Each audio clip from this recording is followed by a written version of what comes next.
Yes, ibihe byiza nshuti muvandimwe, ibihe byiza wakoze subscribe nawe utarayikora kuri OMT40. My name is Wansore. This is the comment.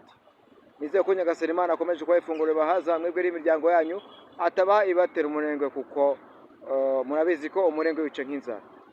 Uyu munsi kuri the comment yacu cyangwa se kuri comment tuba dutanga ku bintu bitandukanye, uyu munsi ngende kwibaza cyangwa comment yanjye no kubera iki abantu mu minsi mikuru aribwo bari gushaka kujya iwabo, bari gushaka kujya mu ntara, ku buryo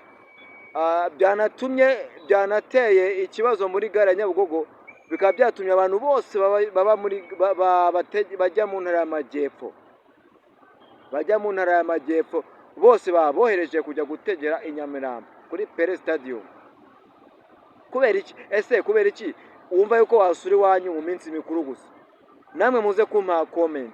Kubera iki wumva yuko utasura iwanyu mu mezi yo mu kwa munani, mu kwa cyenda, mu kwa cumi, ukumva yuko ugomba kujya mu minsi mikuru, bigatuma unabura tike rimwe na rimwe ukanisanga waraye muri gare ya Nyabugogo. Ese ubwo koko woba wishimye ujya kurara muri gare ya Nyabugogo wishimye? Basi se nimba wumva uteganya kuzajya mu rugo, wajya uza mu gitondo ugashaka tike ukahagera saa 2 ukagura tike ya saa 8 ukaza gutaha kurusha uko waza kurara muri gare.